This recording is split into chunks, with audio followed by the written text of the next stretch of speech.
E aí, pessoal, bem-vindos a mais um Papo Sério com Ali Clemta. Aqui vocês já sabem, né? O nosso podcast sem firula, sem frescura, mas com muito conteúdo, convidados excepcionalíssimos, as personalidades do Rio Grande do Sul. E daqui a pouquinho eu vou te dizer quem está aqui com a gente. Mas antes é hora de eu agradecer os meus para sempre amados parceiros, patrocinadores, Farmatec, que é a minha farmácia de manipulação, ERS Contabilidade, ó, que o imposto de renda aqui para o Rio Grande do Sul, para as cidades atingidas, tá chegando ao fim do prazo, hein, gente? Também Diniz Laser, Estética Laser, Agnes Pereira, minha Adeva, doutora Agnes, maravilhosa. Nilo Franz, medicina reprodutiva para você que tem o sonho de ser mãe, de ser pai. Este é o canal.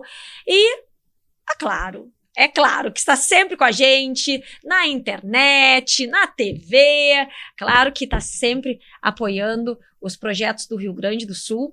E agora vamos lá, né, no nosso Papo Sério de hoje, uma convidada, eu sou fã do trabalho dela, Sinara Dutra, doutora Sinara Dutra, promotora da infância e juventude, né, reconhecida por fazer um trabalho tão sincero, tão verdadeiro e tão eficiente aqui na nossa capital. Te parabenizo em nome de todos que estão nos assistindo, tu sabe? Que é muito sincera essa minha manifestação, porque eu acho o teu trabalho, Sinara, de uma importância, né? Salvando vidas.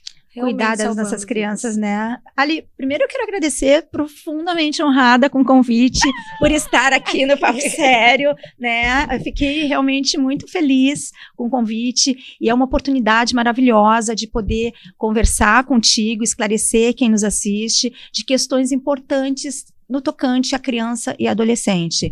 Então, meu agradecimento e eu que sou tua fã. Ai, que bom, né? Tão bom quando a gente pode conversar recíproco. E nessa vibe tão gostosa. Antes de iniciarmos esse nosso assunto, que eu faço questão de trazer, Sinara, porque muitas vezes ele fica relegado a segundo plano, às notícias, mas parece que a politicagem toma conta do mundo, né? Das notícias, e a gente esquece de olhar com mais atenção para essas pessoas, esses cidadãos que são vulneráveis, que são nossas crianças. Sim. E nossos jovens. Só que como tu deve estar sempre muito estressada à frente da promotoria, a Farmatec te mandou chazinho da beleza, balinhas da beleza. Nossa. Tu não precisa, mas acho que para um glow quando tiver estressada, né? Maravilha. Ai, quanto presente lindo. Isso aí tu põe em bebida gaseificada e que aí... legal, drink da beleza. Isso, tô precisando. Não, tu não tá precisando, mas eu acho que sempre dá um up. Olha só. E isso é uma gominha da beleza também. Amei, tudo com substâncias naturais, eu não sei explicar o que Olha que é. Só, quanta coisa. Que legal. Drink da beleza. Muito obrigada. Muito de nada. Agradeço a Farmatec. Farmatec, obrigada. Mas, Sinara, vamos lá, né? Coisa boa a gente poder falar de beleza, mas sabendo que tem tantas crianças que estão lutando pela sobrevivência, é isso que tu faz à frente da promotoria. Como é que é o teu trabalho, assim? Quais são as batalhas que tu enfrenta? Principalmente a efetivação das políticas públicas previstas constitucionalmente, mas que a gente sabe que, embora estejam constando tanto na Constituição Federal quanto no Estatuto da Criança e do Adolescente, não necessariamente está sendo ofertada. Então, basicamente, aqui em Porto Alegre, nós somos 15 promotores de justiça da infância e juventude. A mim cabe a fiscalização das instituições de acolhimento institucional, abrigos e casas-lares, e também a tutela coletiva da adoção, que é a colocação de criança e adolescente em família substituta, quando não é possível o retorno dessas crianças e adolescentes para a sua família de origem. Em síntese, quando tudo dá errado, ou seja, uma situação de vulnerabilidade anunciada por qualquer pessoa da comunidade, aciona conselho tutelar aplica o que a gente chama de medida protetiva, como orientação aos pais, encaminhamentos de saúde, encaminhamentos de educação, enfim. Não resolveu o problema. A criança, 0 a 12 anos incompletos, ou o adolescente, de 12 a 18 incompletos, permanece em situação de vulnerabilidade extrema, então o Conselho Tutelar remete para o Ministério Público, né? E chegando no Ministério Público, a gente exaure as medidas protetivas, verifica o que ainda é possível fazer para proteger aquela criança, para manter aquela criança, aquele adolescente na sua família, talvez não com a mãe, com o pai, talvez com a avó, com o tio, enfim, família extensa, e quando realmente não é possível, esta criança, esse adolescente vai, então, para a medida protetiva, que é a extrema, que é a de acolhimento, porque se fica naquele espaço, pode inclusive vir a óbito. Então, é a medida protetiva extrema, justamente porque retira a criança ou adolescente de tudo que ela conhece e coloca em espaços de proteção. E a mim cabe que esses espaços de proteção realmente sejam protetivos, que não haja nenhum tipo de violência institucional, de violência física, psicológica,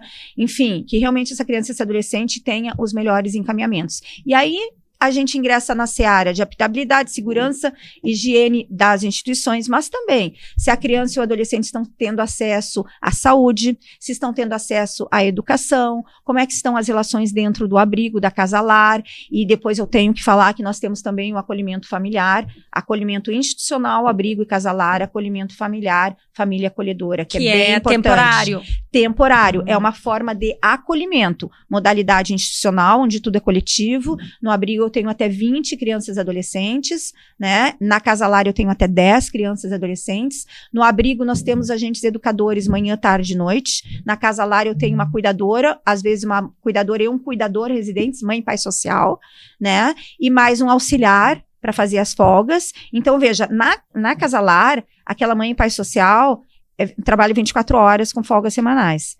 No abrigo, agentes educadores. O que distingue um do outro? Eu não posso botar uma criança, um adolescente, principalmente um adolescente que foi vítima de abuso sexual, numa casa-lar. Por quê? Porque geralmente a gente vê pelos estudos que há uma atuação cíclica e que ele pode vir a se tornar abusador. E como a mãe e o pai social dormem, ou às vezes uma criança, um adolescente com um problema de saúde grave também, eles dormem à noite. Já no abrigo, como eu tenho cuidado 24 horas, para os casos mais agravados, a gente encaminha para o abrigo. Porém, tudo é coletivo. Então, quando eu falo de acolhimento familiar, e por que eu falo? Porque é muito mais interessante para a criança ou adolescente, para uma família com um olhar individual. Um núcleo. Exatamente. Não, e aquela criança em acolhimento familiar vai participar das atividades da família. Então, o tempo que o juiz precisa para definir se a criança volta para a família, e claro, todos os cuidados da família para poder receber a criança de volta. Quando eu falo criança, entenda criança e adolescente, né? Ou se vai para adoção. Então, neste espaço de tempo, ao invés de esperar num abrigo, numa casa-lar, espera numa família acolhedora. Mas olha só, aqui em Porto Alegre, hoje eu tenho em torno de 804 acolhidos em abrigos e casas-lares. Esse controle, só um parênteses, esse controle é por municípios. Aqui eu tô falando só Porto Alegre, tá? Mas isso que eu falo para Porto Alegre vale para todos os municípios do Brasil. Claro, alguns municípios têm só um abrigo, alguns têm só uma casa-lar, alguns não têm o serviço família acolhedora. Aqui na capital, Rio Grande do Sul, nós temos a família acolhedora há quase 5 anos, mas, por exemplo, se eu tenho nos abrigos e nas casas-lares 804, último levantamento, né, de crianças institucionalizadas, eu tenho família acolhedora hoje 10. Eu tenho só 17 famílias acolhedoras. Eu poderia ter 20 famílias acolhedoras. Poderia ter 20 crianças em família acolhedora. Tenho orçamento, tenho serviço, equipe técnica, mas não tenho família por desconhecimento. Pois é, isso que eu ia perguntar. Como é que funciona isso? É voluntário? Ou recebem alguma ajuda de custo? Como é que é feita essa escolha? Sim. A pessoa se interessa. A pessoa quer colaborar. A pessoa não quer adotar. Um dos requisitos para ser família acolhedora é não estar habilitado no Sistema Nacional de Adoção e Acolhimento, porque se trata de acolhimento, não de adoção. Até para não misturar os papéis, daqui a pouco de se apegar aquela criança e dizer que quer, sei lá, enfim, e que quer adotar e aí atropelar tudo. O trabalho inicial no acolhimento é tratar a família para a criança voltar, criança ou adolescente voltar. Se eu colocar desde já essa criança ou adolescente, por exemplo, num habilitado para adoção, fazendo tipo um test drive, esse habilitado não vai trabalhar para o retorno da criança para a família. Ele vai trabalhar para que não dê certo. Então, por isso é que nós temos pessoas que não têm interesse na adoção. E essas pessoas são trabalhadas, preparadas para entender que elas são uma ponte da criança que está passando por uma situação muito grave de vulnerabilidade, que tem que se fortalecer para poder retornar para a família ou para ir para uma família substituta. Que trabalho, que ajuda importante dessas pessoas. Exatamente. Porque é de uma relevância tu conseguir manter a saúde mental, né, a tranquilidade dessa criança durante um período que, imagino eu, Sinara, deva ser extremamente doloroso. Extremamente doloroso. E essa família que recebe a criança, então como é que funciona isso? Aqui em Porto Alegre, nós temos lei municipal, nós temos decreto regulamentando, nós temos o chamamento público que foi ganho pelo Abrigo João Paulo II, equipe técnica, tem todo um trabalho técnico, né? Inclusive para a seleção das famílias. Como é que funciona? A família se interessa, então vai no Abrigo João Paulo II, se informa, tem uma capacitação, permanecendo o interesse, essa família recebe uma criança. De regra, é uma criança só. É feito o pagamento de um salário mínimo para ajuda de custo, não é uma remuneração, mas uma ajuda de custo. Sim, para comida, para... Exato, para auxiliar nos custos. Né? Existe a possibilidade... Essa criança estuda durante esse período? Essa criança tem uma vida normal, como se filho fosse. Claro que existe uma vinculação afetiva, a gente quer que exista. E quando essa criança ou voltar para a família de origem ou for adotada, a família acolhedora é a madrinha, o padrinho, são os amigos. O vínculo afetivo não se rompe, tá? Mas já antecipando, como costumam perguntar, ok, mas e se quiser adotar, pode? Não pode, daí. Depende. Depende. O que acontece? Se nós colocarmos em família acolhedora um adolescente, por exemplo, em que eu já exauri todo o Sistema Nacional de Adoção, que eu já coloquei nos projetos de adoção tardia, como, por exemplo, o aplicativo da adoção, onde realmente essa criança, esse adolescente, está destituído do poder familiar, não tem ninguém habilitado no Sistema Nacional de Adoção e Acolhimento, por que não? Eu não estou furando a fila, eu não estou burlando, né? Então, neste caso específico, não vejo problema. Agora, de regra, não. Até porque nós costumamos colocar em família acolhedora crianças na primeira infância, os primeiros 1000 dias, a importância de ter aquele olhar, aquele desenvolvimento para crianças de 0 a 3. Então, de 0 a 3, a fila é enorme de pessoas querendo adotar. E, claro, não pode a família acolhedora furar essa fila. Sim, então, não é possível. Daí tem esse critério ético até, né? Exato. Que já Agora, Sinara, eu fico muito emocionada, assim, quando tu começa a falar, porque eu fico imaginando o quão duro deve ser para essas crianças, né? Eu não consigo tirar o coração do sentimento delas. E à frente das notícias, muitas vezes vem as questões assim, mas por que no Brasil é tão difícil de adotar? Por que tem tanta gente querendo adotar? Por que simplesmente não facilitam? Eu gostaria que tu explicasse por que no Brasil, na verdade, o regramento ele é muito severo para proteger a criança, né? Para evitar para que realmente ela só saia em um caso em que ela tem um risco, mas que antes se tenta manter com a família por uma questão... gente, eu acho que é de todos nós, né? Ninguém quer perder seu filho, seu laço, a sua filha, seu laço familiar. E é interessante que todos os adotados buscam as suas origens. Exato. Tem mais de um trabalho publicado nesse sentido. Mas para te responder então, Ali, eu não vejo a nossa legislação como rigorosa, eu não vejo a adoção burocrática. O que eu vejo? A legislação não é observada. Como é que deveria acontecer? O que está previsto em lei? Criança em situação de vulnerabilidade extrema, que se precisa medida protetiva, vai para o acolhimento. No acolhimento, existe o que a gente chama de plano individual de atendimento. Se no primeiro plano individual de atendimento ali, nos primeiros 30 dias, se verifica que esta família está muito adoentada, não tem condições de ter o seu filho, a sua filha a curto, médio prazo, cabe ao Ministério Público já ajuizar uma ação de destituição do poder familiar. Esta ação de destituição do poder familiar, pelo Estatuto da Criança e do Adolescente, deveria tramitar em 120 dias. A criança destituída do poder familiar, ela está apta à adoção.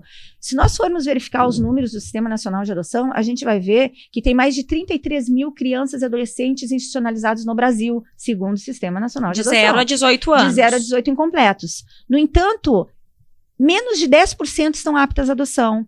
E esses números se reproduzem no âmbito estadual e municipal. No município, a gente está um pouquinho mais que 10% apto à adoção. Então, tem 33 mil e poucos sendo exata. No sistema. Sendo exata, tá? Nós temos 33.499 acolhidos no Brasil, tá? Dados da semana passada. Aptos à adoção, 3.970. Acolhidos. Então, eles já saíram da casa por alguma questão de proteção. Estão no abrigo, na Casa Lar ou na família acolhedora, tá? Destes que estão institucionalizados, alguns já tiveram ação de destituição do poder familiar. Poucos são órfãos de pai e mãe, pouquíssimos. Sim, aquela coisa que a gente vê que vai de filme, que pega a malinha, ficou sem pai e mãe e vai pro orfanato, raro, quase que inexistente. Raro. Mas a gente tem crianças e adolescentes vítimas de uma série de violências, né, de geral, negligências. Em geral, por questão de drogas dos pais ou não? O que mais aparece? Saúde mental. Muitas vezes os pais têm problemas de saúde mental não tratado, não dão conta dos filhos. Ou alcoolismo, ou uso de substância. E, outras vezes, os filhos têm problemas muito sérios de saúde mental e os pais não dão conta. Tá? Então, o fator saúde mental, e aí a gente coloca junto o alcoolismo e o uso de substância, são o que maior número de casos que a gente vê, muito abuso sexual, e a gente vê negligências severas, mas daí decorrentes do alcoolismo, do uso de drogas. E deixa eu te fazer uma pergunta, Sinara, é possível dizer que maior parte das crianças que vão para adoção vêm de condições de vulnerabilidade financeira e social. Sim, o estatuto é claro. Tu viu que a gente já fugiu da primeira pergunta, né? Não, claro, é que aqui a gente vai o Estatuto da Criança e do Adolescente, ele é muito claro. A pobreza não enseja acolhimento. Tá? E aí a gente tem uma outra questão bem importante, que é o Conselho Tutelar, o preparo do Conselho Tutelar, e nós, enquanto sociedade, temos que nos movimentar e ficar atentos às eleições do Conselho Tutelar, porque esse conselheiro, aqui em Porto Alegre, são 10 micro-regiões, cada micro-região com 5 conselheiros titulares, 5 suplentes. Esse conselheiro tem o poder de entrar dentro da tua casa, e geralmente é dentro da casa da pessoa vulnerável, e retirar a criança ou adolescente, fazer um acolhimento que a gente chama emergencial. E aí a gente tem uma situação, como é que deveria funcionar um sistema? Situação de vulnerabilidade, aciona o conselho, exaure as medidas protetivas, representa o Ministério Público, o Ministério Público termina, né, exaure efetivamente as medidas protetivas, e aí, entendendo que é o caso, ajuiza a medida protetiva extrema do acolhimento, com determinação judicial é acolhido. Este é o caminho. O que muito acontece, e na maioria das vezes acontece isso em todo o Brasil, Conselho Tutelar vai na casa, não exaure as medidas e faz o acolhimento. Mais da metade dos acolhimentos emergenciais não se mantém aqui em Porto Alegre.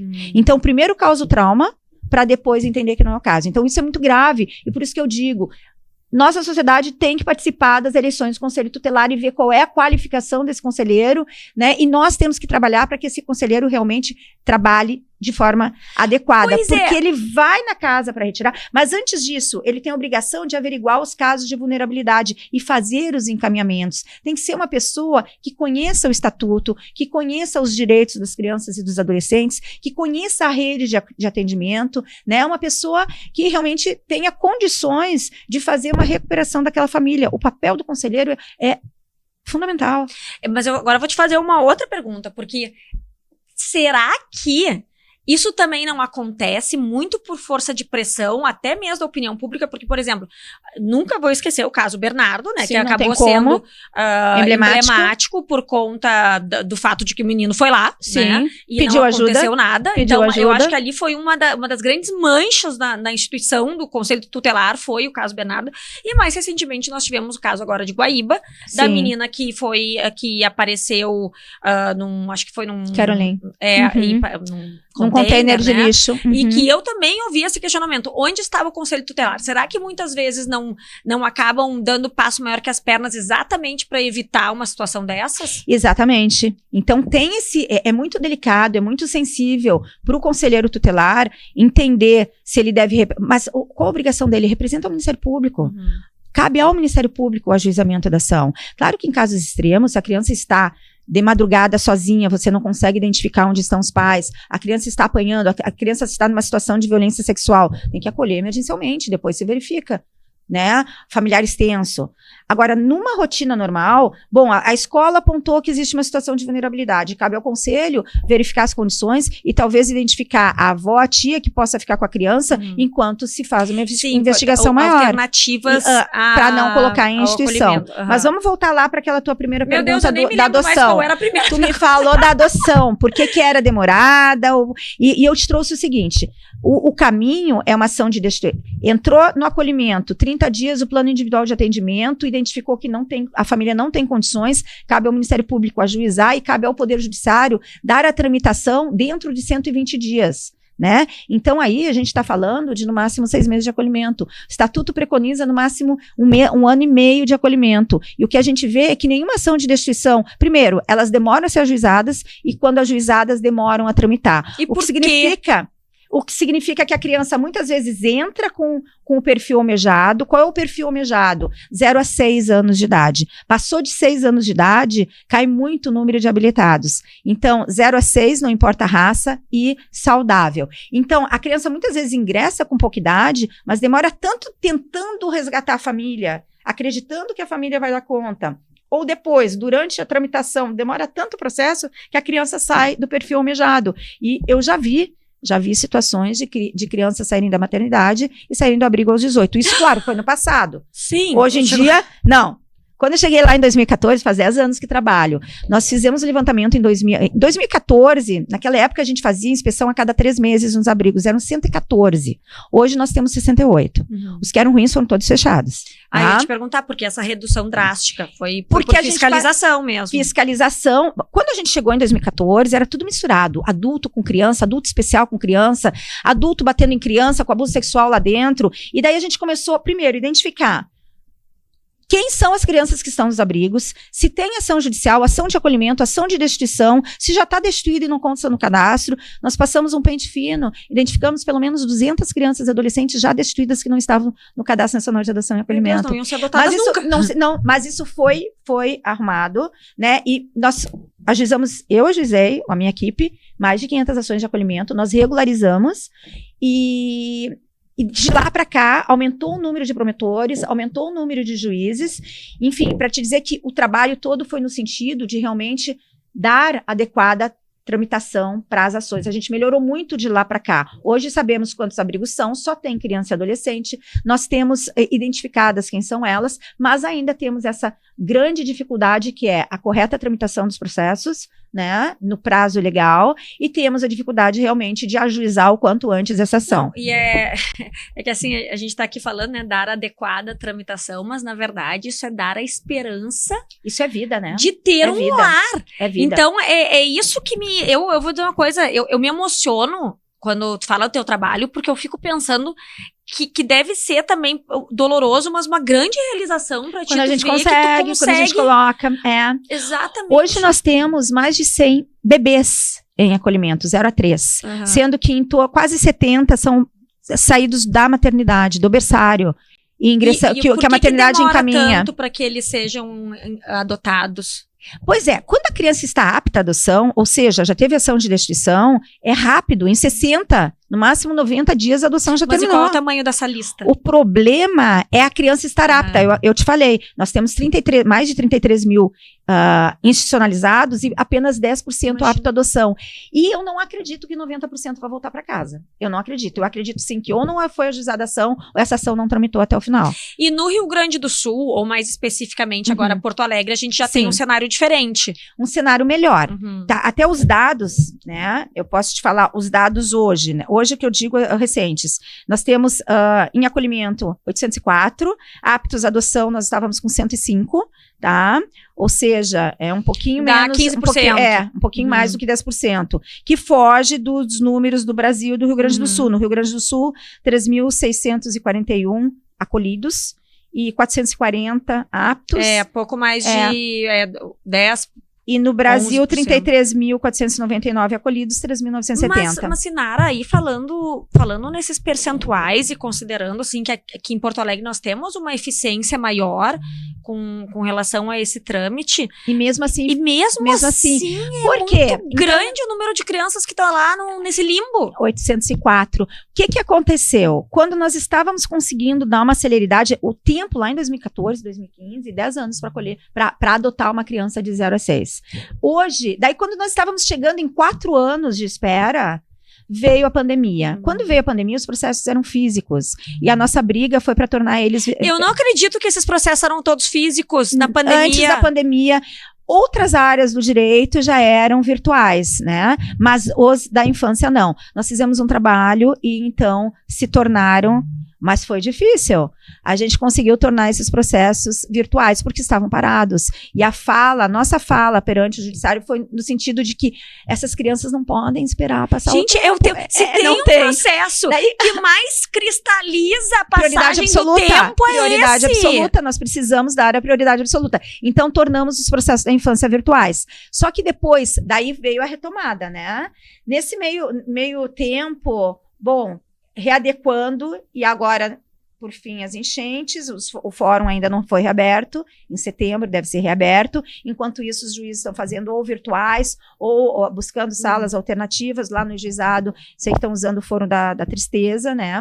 Mas, Ali, para te dizer assim, está ruim hoje? Está ruim. Já foi pior. Temos que melhorar. E a minha fala é sempre nesse sentido. Onde é que são os gargalos e o que a gente pode fazer para melhorar? Quais são os gargalos hoje? Equipe técnica, nós temos que ter equipe técnica. Tem 3 juízes em Porto Alegre tratando da matéria. Tem que ter equipe técnica completa para todos eles. Isso já foi reportado, né? E no que consiste a equipe técnica? Equipe técnica é psicólogo, assistente social, porque toda quem tem que ir também em loco lá verificar a situação. Exatamente. Depois de ajuizado, todos os pareceres técnicos, além do parecer da equipe da casa, do acolhimento, o parecer da equipe técnica do judiciário, porque é um parecer isento, um parecer técnico, confiável, porque é muito delicado você tirar uma criança, um adolescente da sua família e colocar em outra. A gente tem que ter muita tranquilidade que realmente essa família não tem condição, né? E é para isso que a gente trabalha, para realmente colocar.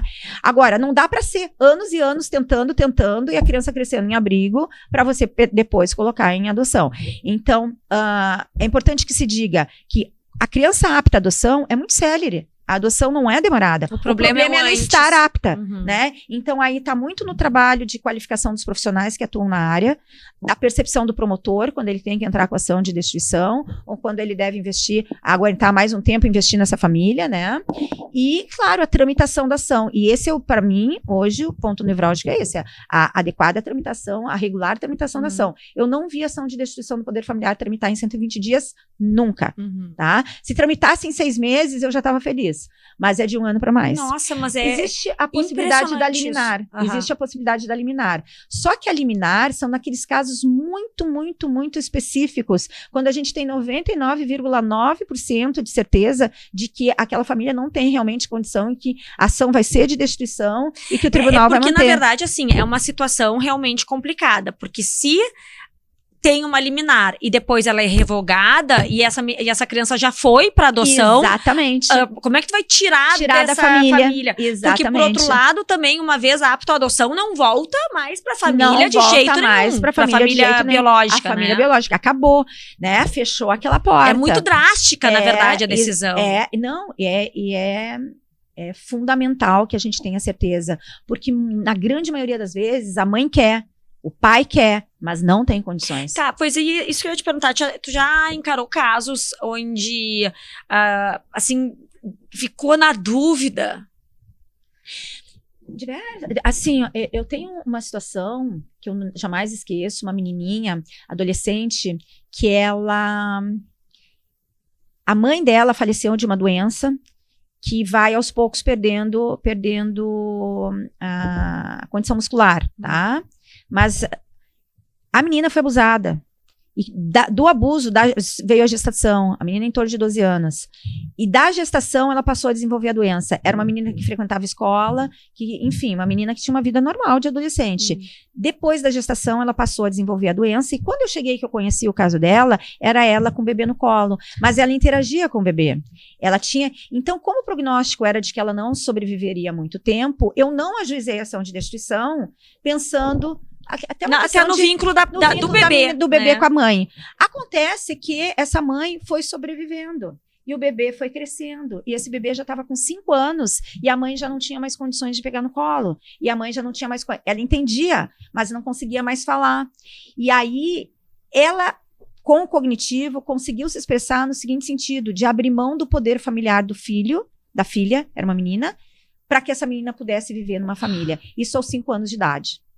Então, foi muito difícil ingressar com a ação, foi muito difícil colocar essa menina porque tinha um vínculo afetivo muito forte, mas tinha um problema de saúde muito grave. Na verdade, a mãe estava fazendo um ato de amor. Foi um ato de amor. Ao viabilizar que ela fosse adotada por outra família. Que ela tivesse uma vida com uma família. E a gente buscou uma família que mantivesse o vínculo com ela. Mas por falar em ato de amor, eu acho que é importante a gente reportar também que aquela mãe que dá à luz e que não quer exercer a maternidade, e pelo amor de Deus, tem mulheres que não têm o dom para a maternidade, que não querem ser mãe, e ok, tudo certo, mas a orientação que a gente dá, informe quando do nascimento, no juizado da infância e juventude, a intenção de entregar, a entrega voluntária, que é entregar para adoção. Isso não é crime, é um ato de amor. Se eu não tenho condições, ou eu não quero, eu sou mulher, dei à luz e não quero, não importa os motivos. E a lei diz que você não é obrigado a dizer os motivos, você não é obrigado a apontar o pai. Não é obrigado. Isso está previsto em lei. Então, se a mulher está convicta que não quer exercer a maternidade, ela conversou com uma equipe técnica do hospital, no juizado da infância e juventude, ela conversa com o psicólogo, com o assistente social, e ela, de forma muito tranquila, ela diz, eu abro mão do poder familiar, é um ato de amor, porque essa criança, ela vai reto para uma família que está aguardando, né? A gente tem mais de 30 mil habilitados à adoção. E então essa criança vai direto para a adoção. Em 10 dias, essa mãe pode exercer o direito de arrependimento. Qual a nossa preocupação? Que não seja uma questão de estado puerperal, que essa mãe tenha exata certeza daquela decisão, porque passados 10 dias é irrevogável. Nós tivemos um caso que a mãe abriu mão, passado 11 dias, ela voltou atrás. Só que essa criança já estava convivendo com a família, e já estava em família. E permaneceu com a família. Eu ia perguntar, e não é muito comum esse tipo de ação, né? É entrega voluntária porque não é conhecida. Então, eu acho que ainda tem uma carga muito grande sobre as mães que entregam. Eu não sei, eu sempre imagino, como também se via nos filmes. Na verdade, os filmes, né, nos deixaram com muitos rótulos, né? De deixar ali nos bombeiros ou naquelas...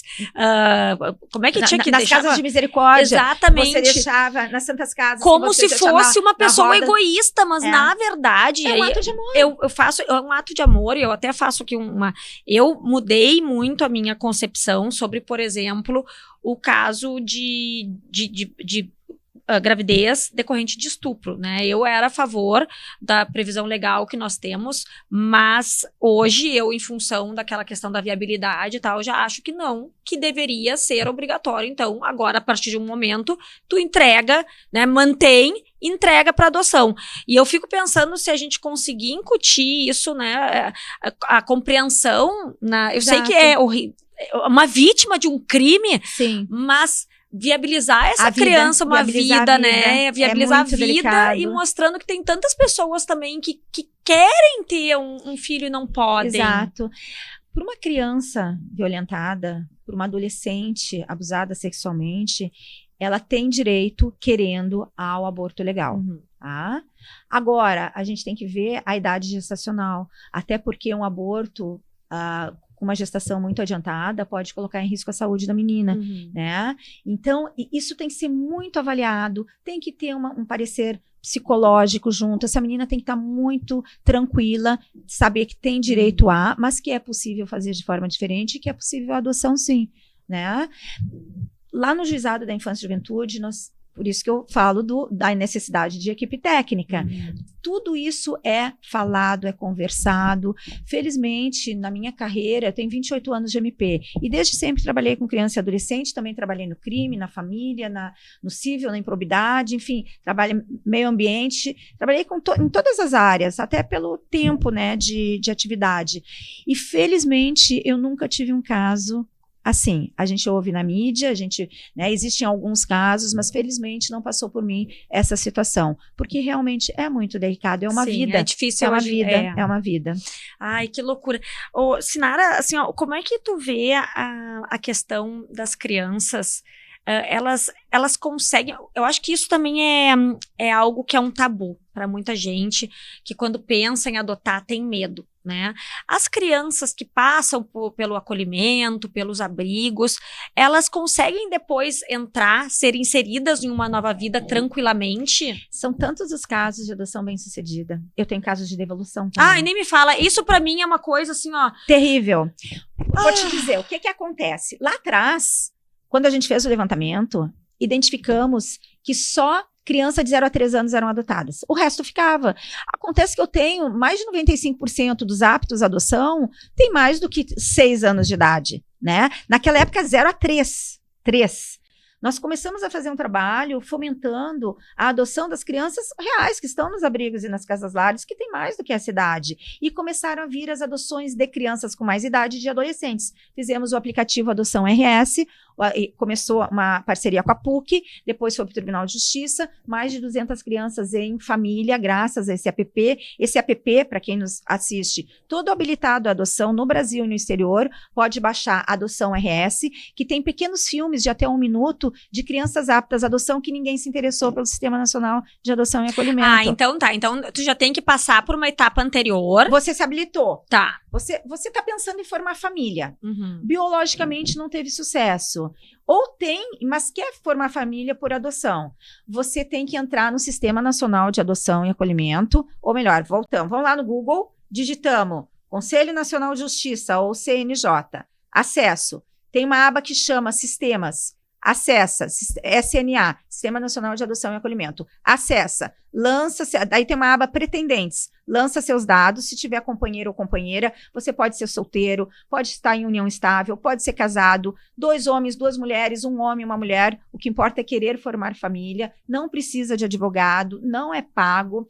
Então você acessa, coloca seus dados, vem o rol de documentos, digitaliza, e isso você manda por e-mail para a vara do Juizado da Infância e Juventude da sua comarca, tá? Da sua comarca do seu município, de regra, ou da sua região. As comarcas podem ser de um município só, como é Porto Alegre, por exemplo, ou de mais de um município. A minha primeira comarca, Tramandaí, abrangia Cidreira, Imbé, Tramandaí e Balneário Pinhal. Eu tô perguntando isso porque isso vai dar um corte, tá, produção? Nós vamos fazer como adotar, como se habilitar para adotar uma criança. Exatamente. Passo a passo. Manda lá para aquele e-mail, é formado um processinho, vem para o Ministério Público que confere documentação. Então, essa pessoa aqui em Porto Alegre, nós temos o ELO, que é um grupo de apoio à adoção, que faz a preparação, são 5 encontros virtuais no final uma vez por semana, no final da quinta-feira, né? E daí, então, tudo é apresentado, os problemas que costumam acontecer, as dificuldades, decorrido aquela capacitação, aquele curso, se a pessoa permanece com intenção de adotar, então ela é entrevistada por um psicólogo, por um assistente social, vem para o Ministério Público, que dá o parecer, o juiz então sentencia. A data da sentença da habilitação é a data que você entra na fila. Conforme o perfil que você quer, se for de maior idade, às vezes não tem nem fila. Uhum. Se for grupos de irmãos, não tem fila. Se for com criança que tenha problema de saúde, não tem fila. Agora, se você quiser uma criança saudável de 0 a 6, em Porto Alegre, em torno de 5 anos. Em outros municípios pode ser menos ou mais. Porque como é que funciona isso? A busca se faz pela criança. A criança se torna apta à adoção, seja porque transitou em julgado a decisão de destituição do poder familiar, transitado em julgado, entenda-se, não tem mais discussão. O tribunal já disse que é isso mesmo. Acabou. Foi feita a destituição do poder familiar, ou porque é órfão, né? Ou feita a entrega voluntária, é lançado o nome, os dados daquela criança, aquele adolescente no sistema. Quando entra, o sistema busca já os habilitados conforme a data da sentença. Dá o match por data de habilitação, o mais antigo. Daí, quando tem esse match, já sai a informação, né, para o habilitado, e a equipe técnica entra em contato com ele, apresenta o dossiê daquela criança, todas as questões de saúde, idade, o histórico. A pessoa diz, não, eu tenho interesse, eu quero me aproximar. Então, veja, a partir da criança, você procura primeiro no município de origem, vamos falar Porto Alegre. Primeiro Porto Alegre, depois Rio Grande do Sul, depois o restante dos estados. E vale a data de habilitação. Quando eu estou me habilitando, então, saiu a habilitação e, de regra, em 120 dias, aqui em Porto Alegre, você está habilitado, é rápido mesmo. Saiu a habilitação, você fica aguardando o seu perfil, tá? que pode variar. Você pode optar uma ou mais crianças, você pode optar se quer menino ou menina, você pode dizer que é indiferente, você pode falar se aceita com doenças, com alguma doença, se aceita com HIV, se aceita com problemas físicos, mentais. Conforme o perfil, você tem o seu lugar na fila, tá? Claro que se você ampliar a idade, e se você aceitar grupo de irmãos, e se você aceitar com alguma doença, e alguma doença pode ser uma asma, pode ser até a própria HIV. Muitas vezes a criança nasce com HIV e durante o período de acolhimento ela se cura. Ou sífilis. É muito comum sífilis e HIV. Mas elas se curam durante ali, entre a saída do hospital e os primeiros cuidados no abrigo. Então, até recomendo, se você está pensando em... Sim, não é problema, não é problema. Então, a pessoa se habilitou, está aguardando no lugar da fila. A vida está acontecendo. Bom, eu quero um bebê. E eu acho legítimo querer ter um bebê. Eu tenho o sonho de ter um bebê. Ok. Enquanto está aguardando e a vida está acontecendo, a cada 3 anos tem que renovar essa habilitação, que basta, né? O que é a renovação? Uma conversa com o psicólogo, com o assistente social, dizendo, não, tá tudo certo, tudo igual, continua. Ou, não, eu tô casado. Então, daí a gente avalia o companheiro, a companheira, né? Isso não é problema também. Você não perde lugar na fila. Bom, chegou na hora, eu tinha aquele sonho de adotar, mas a vida aconteceu, eu mudei minha ideia. Ok. Eu posso desistir. Então, a orientação que eu dou é, se você pensa em adotar, se habilite. E daí, quando chegar a tua vez, daí você vê se realmente tem interesse. Se as coisas estão iguais ou não. Exatamente. Porque é muito melhor eu querer estar na fila e chegar a minha vez, ou querer num primeiro momento e desistir depois, do que não me habilitar e depois querer correr atrás. O tempo passou. E falando em família, a gente sempre se preocupa com o futuro, né? Tem que organizar tudo, sim, com uma boa empresa de contabilidade. A Prida Daut está aqui para nos dar dicas valiosas, como sempre. Precisa abrir uma empresa? Por onde começar? Abrir uma empresa pode parecer desafiador, mas com um bom planejamento você pode simplificar o processo. Aqui estão alguns passos para iniciar.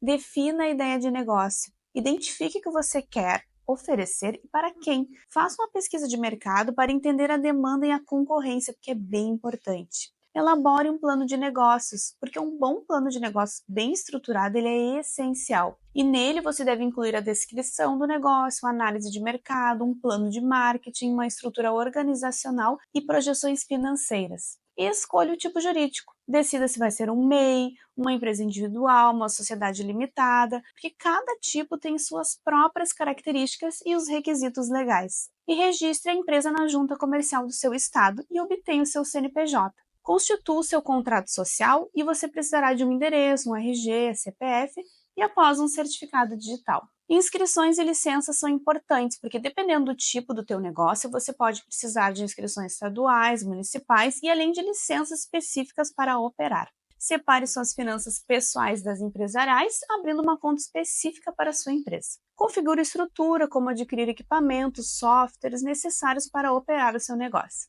E divulgue ele. Crie uma estratégia de marketing para atrair clientes. Utilize as redes sociais, anúncios online ou outras formas de publicidade. E contrate um contador, porque um bom contador vai ajudar a garantir que todos os aspectos fiscais e contábeis estejam em ordem, além de oferecer toda aquela orientação financeira. E se precisar de ajuda, conte com a RS Contabilidade para te orientar no melhor caminho. Ser pai e ser mãe realmente é o sonho de muita gente.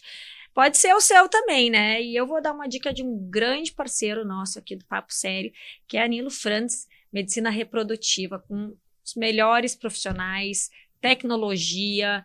Tenho certeza que você vai se sentir acolhido e, quem sabe, realizar esse grande sonho. Onde você vê um sonho, nós vemos possibilidades. Você tem esperanças, nós temos tecnologia. Você imagina o futuro. Nós planejamos o amanhã. Você tem o apoio da sua família. Nós temos um grande time. Você conta os minutos para a chegada. Nós acompanhamos cada fase. Você enxerga a felicidade. Nós também. Nilo Frantz, Medicina Reprodutiva. Paradinha rápida para saber se a sua operadora é a Claro. A minha é, claro, né? A Claro tá no nosso telefone, tá na internet, tá TV Claro, onde tiver, você imaginar, tá lá, Claro. É É claro, não aguento os trocadilhos, gente, adoro, claro. E olha só, a Claro está com a gente aqui no Rio Grande do Sul, à frente de vários projetos, confere aí. Com a Claro, você se conecta mais com o que ama. I've been catching vibes so fresh and clean.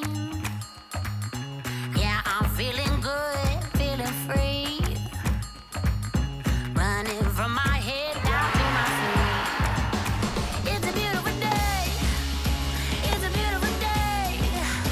Come out and play. Com a Claro, você se conecta mais com o que ama. It's beautiful. Sinara, como é que funciona nos casos, assim, por exemplo, em que a pessoa conhece uma criança e dá aquela sintonia, né? Tem como, não é passar na frente, como é que se faz isso para quem visita, por exemplo, Vamos lá. casas de acolhimento, Vamos abrigos? lá. Isso foi bem legal você perguntar. Nós temos o regramento, a regra é se habilitar e aguardar o seu lugar na fila. Tá? Bom, nós temos algumas exceções a essa regra, como, por exemplo, parente, tá? Então, claro, ascendente não pode adotar. Sim, mas tio, um primo. Exato. Então, se você já tem vínculo de afinidade, de afetividade, você pode adotar. Uhum. Não entra na regra geral. Ou tutor, curador, né? Enfim, claro, desde que feitas as prestações de contas. Existe alguma enteado? Então, o teu companheiro, você tem um companheiro que tem filhos, você adota o filho do teu companheiro. Uhum. São exceções à regra. Agora, o que não pode? Adoção à brasileira. O que é adoção à brasileira? Eu dei à luz, mas eu não tenho condições, eu não quero. Daí, alguém sabe que eu dei à luz, daí o teu marido registra o meu filho como sendo filho dele e você adota como sendo enteada. Uhum. Isso é uma burla. Por que será que é adoção à brasileira? Onde será que acontecia esse tipo de esse jeitinho? Antecipo. Antigamente era muito comum. Já antecipo. Hoje, e o que era muito comum era pegarem as crianças, ficar um tempo, depois entrar com pedido de guarda e depois com pedido de adoção. Não cola mais. Por quê? Porque no momento em que essa pessoa ingressar no judiciário com pedido de guarda, vai ser feita a busca e apreensão e encaminhado para o primeiro habilitado à adoção, Uhum. tá? Então, para as pessoas que têm a intenção de adotar, realmente, se habilite. Bom, eu conheci no abrigo uma criança e deu uma sensação de que é o meu filho. Encontro de almas. Tomara que esta criança esteja já apta à adoção. Tomara que esta criança já tenha exaurido todo o sistema nacional e não tenha ninguém interessado, nem no Brasil, nem no exterior, porque a gente tem adoção também feita por estrangeiro, que é adoção internacional. Então, se eu esgotei o Sistema Nacional de Adoção, esgotei a adoção internacional e a criança está aguardando uma família, por que não? Isso vai acontecer em geral com crianças com mais idade, que já não com mais estão... de 10 anos. Uhum. Com mais de 10 anos. Então, por exemplo, você entrou no abrigo e se encantou com uma criança de 10 anos, você pode, sim, fazer contato no Juizado da Infância e Juventude. Eu não estou habilitado, mas eu fui fazer um trabalho voluntário e me encantei. Ok, eu posso verificar se essa criança está apta à adoção, entrar com o pedido, e daí você vai ter que fazer como se fosse uma habilitação dentro do processo de adoção, com avaliação psicológica, com todas as certidões negativas criminais, cíveis, enfim. É feito todo um levantamento para ver se é uma pessoa idônea. Porque o que a gente não pode é entregar uma criança, um adolescente, para ser babá, para ser cuidadora, para ser empregada doméstica, enfim, para ser... Ou coisa pior, né, gente? Ou Aí tu tá sendo ou pra até... pedófilos, Ou pra pedófilos, ser escravo sexual mesmo, né? Exatamente. Então, a gente tem que ter muito cuidado e torna a dizer da importância dos pareceres técnicos. Mas é possível, sim, é possível não estar habilitada, mas torna a dizer, desde que já tenha sido exaurida todos os meios legais de colocação em família, porque a gente precisa de algum afeto. E até é bom esse gancho para contar que daqui a pouco eu não quero adotar. Eu não quero ser família acolhedora, mas eu tenho tempo e tenho afeto. Eu posso ser madrinho ou padrinho afetivo, né? O que é isso? É a possibilidade de você ter um termo de guarda especial e nos finais de semanas alternados, ou uma vez por mês, ou todo final de semana, daí vai depender do interesse do padrinho, da madrinha e da criança e do adolescente. Aquela criança e adolescente que já não voltou para a família, que está destituída, que já não foi adotada, para que tenha algum afeto, o apadrinhamento afetivo, né? Muitos apadrinhamentos afetivos, se tornam adoção tardia, porque da convivência surge o afeto, e aí, como é uma criança ou um adolescente que já exauriu o Sistema Nacional de Adoção e Acolhimento, é possível a adoção. Esse é o apadrinhamento, e geralmente são as adoções tardias que mais certo Que dão. bacana, né? Essa é uma ótima notícia, porque eu vou te fazer a última pergunta, porque infelizmente a gente já tá... Deus! Gente, é tanta coisa... Mas eu tenho que falar duas coisas muito então, importantes. antes de tu falar as coisas Aham. importantes pra gente finalizar, eu só quero te fazer uma pergunta. Como é que pode devolverem uma criança da adoção? Vamos lá. Na habilitação para adoção, as pessoas criam fantasias. E muitas vezes não se preparam, não leem, não participam de grupos de apoio à adoção, têm uma ideia fantasiosa da adoção. Quando a criança vai para a família, precisa de uma adaptação. E as crianças, de uma forma geral, não se sentem merecedoras de afeto, de amor. Muitas sabotam a própria... Eu tenho um caso que eu não consigo esquecer, uma menininha que os 2 irmãos mais novos foram abusados. Ela também foi abusada. Mas o sentimento dela é que ela não protegeu os manos mais novos.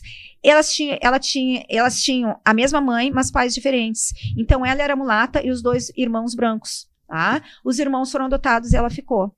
E ela se tentou a adoção dela por 2 vezes e não conseguimos. Na terceira ela foi. Por quê? Porque ela sabotava, porque ela não se sentia merecedora. Então, o que eu quero trazer é que as crianças testam e que as crianças precisam de adaptação. E cabe ao adulto entender, se preparar. O que acontece? Eu já tive devoluções de crianças porque não tinham bom desempenho escolar. Eu já tive situações de 2 habilitados que estavam fazendo pós-doutorado e que não tinham tempo para adaptação e a avó batia. Deixavam com a avó e a avó batia nas crianças. Voltaram. Eu já tive situações de psicólogo, de empresário, que batiam de forma... Tive situações de já adotados que me mandaram por Instagram, por WhatsApp. Felizmente, eles me acham. E a gente toma conhecimento de abusos graves, de lesões. Então, daí a gente busca essa criança e, claro, o Ministério Público entra com uma ação indenizatória, com pedido de alimentos, com tratamento psicológico. Na maior parte das vezes, na verdade, então a devolução ocorre porque os adultos não estão preparados. Tá, mas não é... em geral, é porque é compulsório. Vai lá e tira. Porque tem não alguma coisa ou é voluntário. A maioria é voluntária, mas muitas vezes a gente tira, tá? Mas o voluntário é porque o adulto não está preparado. E o compulsório é porque eles não só não são preparados, como são ruins mesmo. Atos ilícitos. Mas vamos voltar. Quando é feito o contato, tem um período de adaptação. Depois da sentença de adoção, tem a guarda para fins de adoção. Durante a guarda para fins de adoção, se a pessoa muda de ideia, é do jogo. É triste, mas é do jogo. Ok, tudo certo. Depois de ratificado em juízo a intenção de adoção, de pareceres favoráveis da sentença de adoção, vem a devolução, daí é caso de indenizatória. Tá? Mas durante o período de adaptação, tudo certo. Depois da sentença, não mais. Daí a criança pode entrar, podem entrar pela criança com uma ação indenizatória. O Ministério Público ingressa com ação indenizatória. Eu ingresso, claro, e tratamento de saúde mental e pedido de alimentos. Porque essa criança, o trauma causado, é uma criança que já foi vítima de violências, que tem uma devolução, e infelizmente a gente tem situações de mais de uma devolução da mesma criança. Muito, muito delicado. Então, a habilitação tem que ser muito bem feita. Mas o que eu não posso deixar de falar no teu programa, porque é importante que as pessoas tomem conhecimento. Toda criança vai se tornar adolescente e, por óbvio, vai completar 18 anos, vai se tornar adulto. Quando ele completa 18 anos, o menino e a menina que a gente está cuidando, necessariamente sai do abrigo da casa lar da família acolhedora. Quando sai, tem que se manter de forma autônoma. Se tem o cognitivo preservado, precisaria ter república. Eu não tenho vaga, eu tenho 12 vagas em república que já estão esgotadas. E qual é o universo dessas pessoas? De 50 a 70 por ano saem. Se não tem o cognitivo preservado, precisa de residencial inclusivo. Também não tem vagas. Tá? Vejam que delicado. Então peraí, só um pouquinho. Então, assim, nós temos um problema. Estamos falando de Porto Alegre, mas possivelmente em outros vários outros municípios, de que, beleza, ainda tem acolhimento para crianças, mas no dia seguinte ao aniversário de 18 anos, tá cantamos parabéns pra você, a vida que você ia, aí a pessoa entrega, Deus dará. E deveria ter uma república ou um residencial inclusivo. Então já fica aqui essa manifestação de que há uma falha. Há necessidade de ampliação desses serviços. Mas o que eu quero deixar?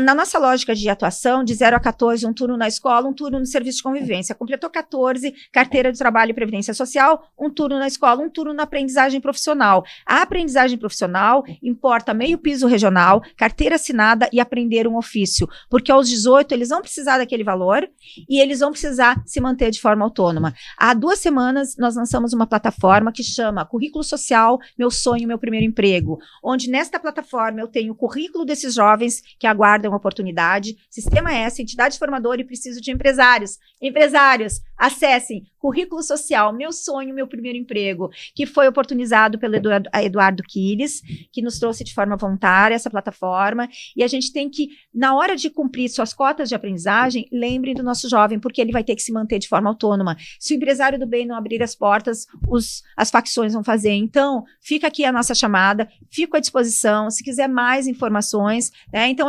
o primeiro recado que eu deixo. E outro recado bem legal que eu quero deixar é a 4ª Corrida pela Adoção. Dia 9 de novembro é o Dia Internacional da Adoção, e nós vamos fazer uma corrida saindo do DC Shopping, correndo no 4º Distrito, parceria com o Instituto Caldeira. A gente quer que os empresários do Instituto Caldeira tenham olhos para o nosso jovem, tá? Onde a gente quer falar sobre esses temas que nós conversamos: família acolhedora, acolhimento institucional, aprendizagem profissional, apadrinhamento afetivo, adoção propriamente, e onde a nossa gurizada vai estar lá fazendo um esporte, tendo a integração com a comunidade. Então, já fica o convite, acesse ali, é o link do Sesc, faça lá a sua inscrição, a camiseta é top, é linda a nossa camiseta, tem o kitzinho, vamos correr pela adoção no Dia Internacional da Adoção. Eu falei que ela é maravilhosa, a mulher é praticamente uma super heroína. Sinara, obrigada, e assim, ó... Eu que te agradeço a oportunidade. Não, mas eu agradeço pelo trabalho que tua equipe, né, e todos na promotoria têm realizado, me dá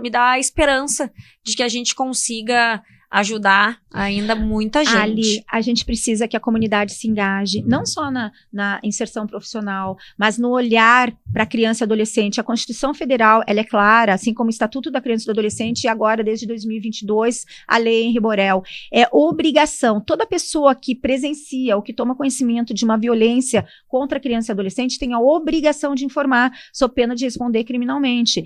Mas o que a gente quer é que casos graves, como esses que a gente tem visto na imprensa, não se repitam. E para que eles não ocorram, a gente precisa que todos denunciem. A escola, o vizinho, não se omita. Se você tem a suspeita de algum tipo de violação para criança e adolescente, entra no site do Ministério Público do Rio Grande do Sul. Lembrando que é anônimo. Pode se identificar e dizer, não quero ser identificado, tá? Ou o Disque 100, ou a delegacia de polícia do seu município. Mas faça alguma coisa. Faça alguma coisa, não se omita, porque acionar as instituições que têm a obrigação de fiscalizar é uma forma de cuidado, né? Então eu encerro a minha fala agradecendo e dizendo, não vamos nos omitir, né? Aqui em Porto Alegre existe um WhatsApp que eu vou te deixar, que você lança os dados ali, automaticamente forma o processo e automaticamente o promotor de justiça com atribuições, ele vai verificar isso na infância e juventude. No site do MP, quaisquer assuntos, né? Se você tem alguma situação que acha que está errada, que não está bem, coloque, né? Porque se não for da atribuição do Ministério Público, a gente vai repassar. E é difícil que não seja. É difícil que não seja. E eu né? até vou finalizar com uma fala tua, então, dizendo que olhar para as nossas crianças e adolescentes também é um ato de amor, né? Todos nós, como cidadãos. Então, gente, ficamos por aqui em mais um Papo Sério com a Ali Clementa, hoje com Sinara Dutra maravilhosa, e até a próxima. Obrigada, até.